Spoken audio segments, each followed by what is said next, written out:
Okay, this jig is real simple. It's used to be able to sit up in your table saw so you can make nice, perfectly straight lines when you've got a board that has really rough, wild edges. It's a simple piece to make. Mine is just a simple piece of 1/2-inch plywood. I went ahead and put a few T-tracks in it, and you notice I drew some straight lines. Those are guidelines. They aren't necessary, but it helps you to line up the boards. And it also helps to go ahead and have a few of these pull-down clamps we'll talk about again a little bit later. Once you've got this set up though, it's really amazingly easy to go ahead and cut straight lines across almost anything.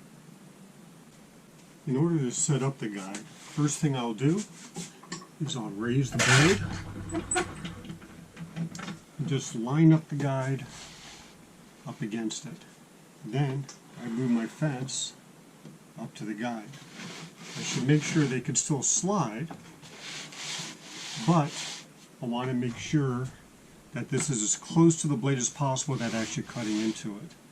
Now, by having it lined up, I know exactly where the cut line is, and I also am able to reduce tear out by being very, very close to the blade. Next, I'm going to want to line up my board right where I want to cut. So, I'll take this piece. In this case, I make sure that I've got 2 of the tracks in line with the board, so that way I'm able to clamp it down.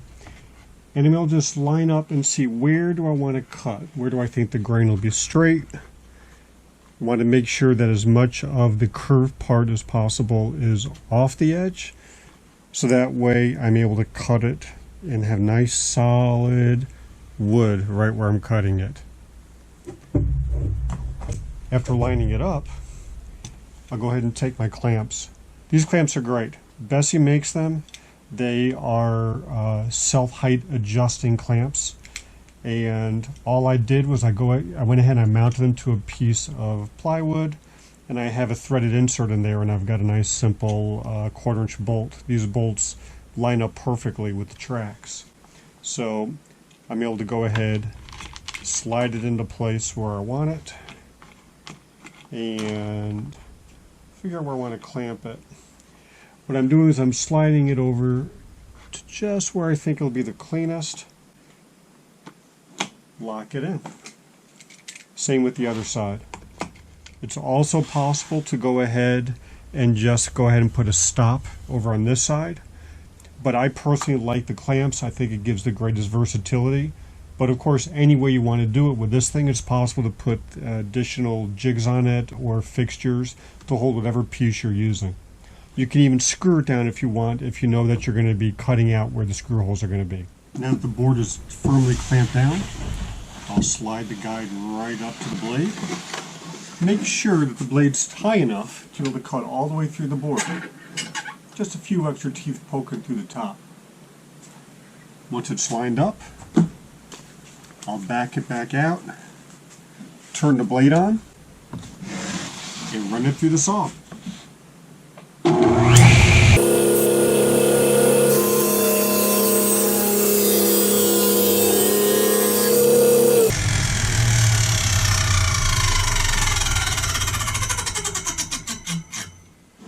There it is. Perfectly straight line, cut right through. The jig can be used for more than just cutting straight lines on boards. If you put a dado stack in there, you're able to go ahead and cut some nice straight lines on very crooked pieces. For example, I made this picture frame a while ago using logs that I had found.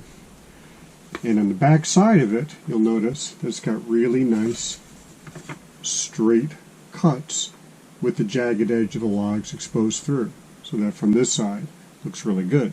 Use the same jig for that. Start off by taking a log, splitting it, and then going ahead and using a joiner to make nice flat surfaces on it. From there, I'll show you what I did using this jig. Okay, I've gone ahead and I've loaded up the dado stack. This one has about 5/8 of an inch thick. That gives me plenty of room to be able to go ahead and cut a dado through those logs and have a nice straight line to work with plenty of room, while still be able to take account for the waviness that might be on the outside. I'm going to go ahead and take the log and place it on the jig here. What I'll do is I'm going to overhang it about 1/4 inch on the front side and about 1/4 inch on the back side. That gives you plenty to work with. This particular log bows out a little bit, so this gives me plenty of room to work with. If after cutting the dado I discover it doesn't cut completely through, I can always slide the jig over a little bit and make a second pass. But from here I think it'll be fine. I'll go ahead, lock this down.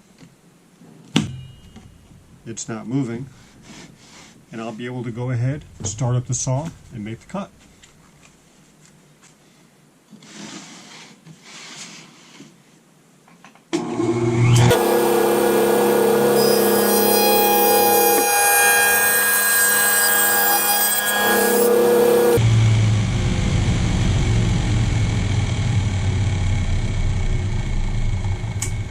Alright, let's take a look and see if I need to cut any more. I do see that there's a bit still hanging out over the edge here. I'll just slide the fence over a little bit and make a second pass. That should do it. Let's take a look.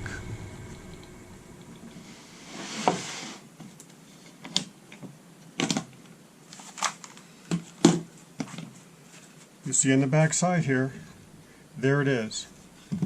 A perfect straight line dado, able to be used for making a frame or anything else.